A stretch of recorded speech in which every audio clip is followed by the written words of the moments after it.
How's everybody doing? So everybody probably got their stimulus checks direct deposited in their account. I know we did this morning. My wife let me know in the morning that, hey, we got $2,900 in the account, which is $1,200 a piece for each of us, and the $500 for the daughter. And so, I mean, how are you guys gonna spend it? What I'm gonna spend it on, I think you should spend it on, and what you probably shouldn't spend it on. We'll get into it. Now, again, this is going straight into my personal account, so it's not in a business account. And how we look at it is, that's money. I didn't earn the money. That's money given to us by the government, and we're gonna spend it on what we absolutely need, not what we want. Now, I know people, if you're in a position where you don't need it, you can go ahead and just, hey, it's extra money, fantastic.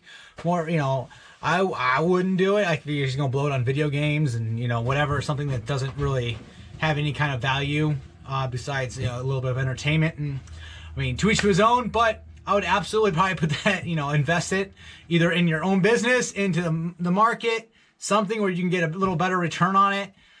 So you can see that money later on down the road in your retirement, something like that. That would be much more. And obviously, if you're investing into tools and business, just depending on how you do it, that's always an income producing asset. If you're buying a tool, or you're not gonna, $1,200 doesn't buy a lot of tools if you're looking at professional grade, but it does buy something, right? So, but just to be clear, we take my daughter's $500 it's going to her savings account that we've been accumulating money since she's been born, or even maybe before. But that's her money. We might use it to pay for something for her later on down the road. And college fund, we're not quite sure if we're going to pay for her college or not.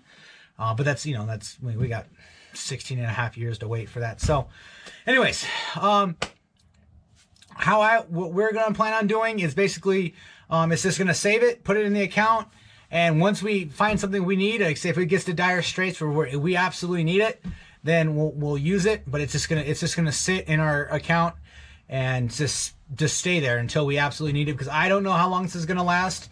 We're doing just fine right now, but again, I'm not working, so it could change. I can't not work forever, and it just depends on how long this entire thing goes on. I mean, it's just, come on, it's a kind of like a rainy day fund. So that's what we're doing. I know it's completely boring. We're not spending it on a crazy tool for me to review or anything. We're not going bloating on new furniture or anything like that. It's just going to stay there, just in case something happens. And we have like a triage. I mean, if you're thinking about what you need to spend it on, this is how I'd go with it.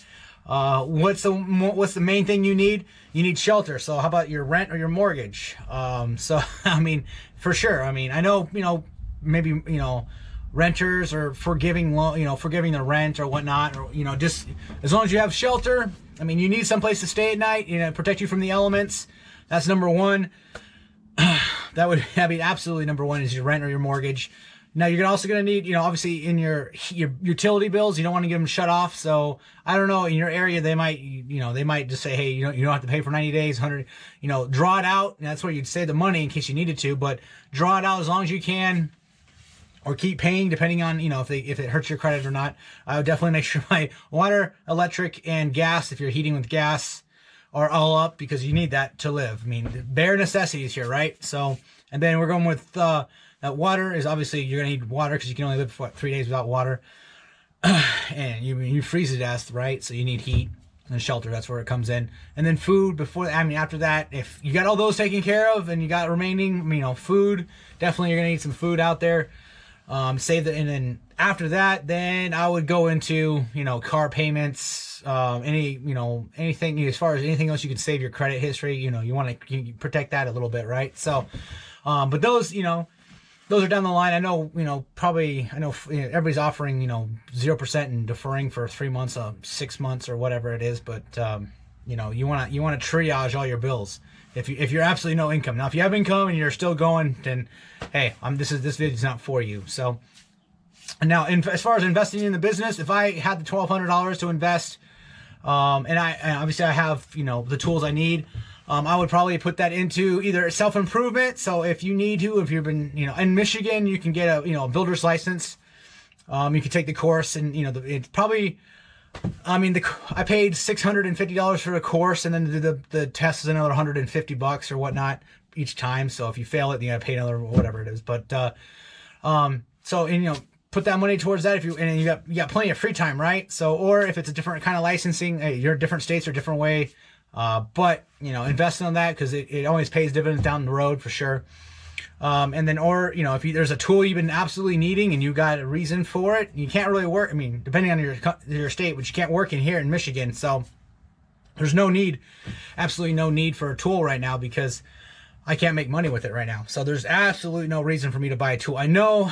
I mean, that's kind of, you know, it hurts me to say that, but there's no reason for me to buy new tools right now because I can't make money with them right now. So we'll wait till everything comes back, you know, back online and we get the economy back up, right? So, I mean, that's pretty much what I have to say. You know, it's not much money. It's $1,200, even, you know, less if you make more than 75,000 or whatever it was. But, you know, it doesn't go very far. I would not waste it. I would definitely put it towards something that gives you a little better life, a little easier, you know, a little less stress. Saving it, just seeing, you know, bringing up your account and seeing that money in your account just brings you a little less stress. That's totally worth it to me. It's just like, hey, you know, I'm not scraping together the couch change to go pay for some, you know, milk or something. So, absolutely. But all right, guys, that's all I have for this. I mean, what did you spend? Leave in the comment section below. What did you spend your money on? If you've already spent it. You know, is it gone? So or are you saving it? Are you investing in it? Are you putting it back into your own business? Let me know in the comment section below. I'll see you in the next video. Like and comment. I appreciate it. Thank you.